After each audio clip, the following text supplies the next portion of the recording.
கர்த்தருடைய பரிசுத்த நாமத்துக்கு மகிமை உண்டாகட்டும். இன்றைய தினத்தில் காலை வேளையில் உங்கள் ஒவ்வொருவரையும் சந்திப்பதில் மிகுந்த மகிழ்ச்சி அடைகிறேன்.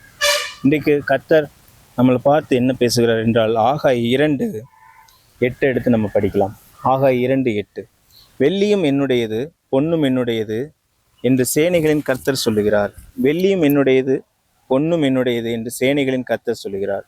இப்போ பாருங்கள், நம்ம அநேக நேரத்தில் நம்ம அதிக காரியங்கள் நம்ம என்ன பண்ணுறோம், இன்வெஸ்ட் பண்ணுவோம். அநேக காரியங்களுக்கு பாருங்கள், வெள்ளி பொண்ணுன்னு வாங்கி குவிக்கிறவங்க இன்றைய தினத்தில் ஜனங்கள் மத்தியில் பார்த்தீங்கன்னா அநேகர் ஏராளம் நிலத்தை வாங்கி குவிக்கிறவங்க இருப்பாங்க. ஏதாவது ஒரு காரியங்களை இன்வெஸ்ட் பண்ணிக்கொண்டே இருப்பாங்க.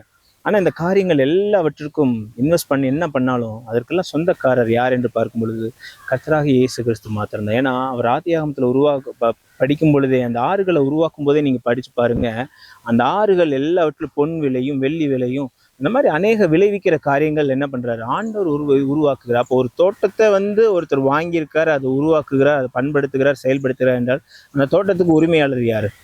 அவர் தான். இப்போ அந்த தோட்டத்துக்கு அவர் தான் உரிமையாளர். யார் வாங்குறாங்க, யார் பண்படுத்துகிறாங்களோ அவங்க தான் உரிமையாளர். அதே போல் இந்த பூமியை உருவாக்கினோம், இந்த பூமியில் பொன்னையும் வெள்ளியும் விளைய பண்ணுகிற தேவன் அவர் தான் உரிமையாளர். அப்போ நம்ம நினைக்கிறோம் நம்ம சொத்து நம்ம சம்பத்து எல்லாம் நம்ம சேர்த்துட்டோம், நம்ம இது பண்ணிட்டோம், பெரிய ஆள்னு நினைக்கிறோம். ஆனால் இல்லை பிரியமானவர்களே, அதெல்லாம் இயேசுவுக்கு சொந்தமானது. நம்ம ஒரு காலம் அப்போ நம்ம என்ன பண்ணிடக்கூடாது, நம்முடைய இருதயத்தில் பெருமை விடவே கூடாது. நம்முடைய இருதயத்தில் பெரிய இது வந்துடக்கூடாது. நம்ம பெரிய பணக்காரன், நம்ம பெரிய இவன், அப்படி இப்படின்னு நம்ம ஒரு வேலை நினச்சிட்டோம்னா அதெல்லாம் மேட்டிமை. ஏன்னா அதெல்லாம் ஆண்டவர் நமக்கு என்ன பண்ணுறாரு, ஆண்டவர் கொடுத்துருக்கிறாரே தவிர அது நமக்கு சொந்தமானது கிடையாது. அதனால எல்லாம் அவருடையது என்பதை நம்ம என்ன பண்ணிடக்கூடாது, மறந்து விடாமல் எல்லாவற்றிலும் அவரை மகிமைப்படுத்த வேண்டும்.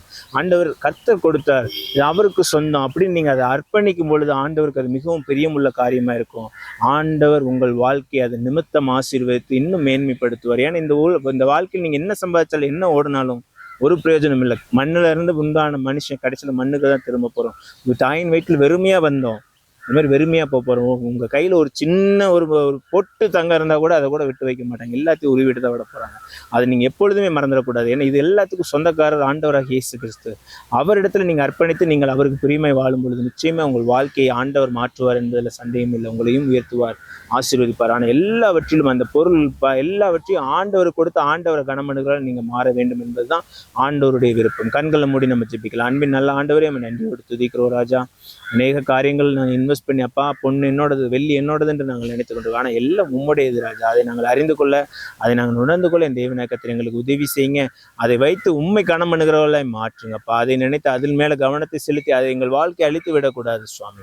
இப்போ எல்லாம் உம்முடையது என்பதை அப்பா நாங்கள் எங்கள் இருதயத்தில் எப்பொழுதும் நினைவில் வைத்திருக்க கர்த்தர் உதவி செய்யுங்க. எல்லா பெருமையான காரியங்கள் இதுவரைக்கும் எங்கள் வாழ்க்கையில் யோசித்து வைத்திருந்தால் இந்த தேவநாயகத்தை தயவாய் மன்னிங்க. எங்கள் பெருமைகள் அகந்தைகள் எல்லாவற்றையும் எடுத்து போடுங்க. அவைகள் எல்லாம் உம்முடையது சுவாமி. இங்கே வீடு நிலம் எதுவாக இருந்தாலும் சரி ஏசப்பா, எல்லாம் உம்முடையது ராஜா. அப்பா அதை நாங்கள் உம்முடைய கரங்களில் வாங்கணும், உம்முடைய கரங்களிலே ஒப்பு கொடுக்குறோம். நீங்கள் மகிமைப்படுவீராக. ஒரு விஷயம் அப்படி நாங்கள் ஏதாவது நினைத்திருந்த எங்களை தயவாய் மன்னித்து நீர் ஏற்றுக்கொள்ளுங்க. மீட்பர் இரட்சகருமாக இயேசுவின் மூலம் ஜெபிக்கிறோம் நல்ல பிதாவே. ஆமீன் ஆமீன். God bless you. God bless you.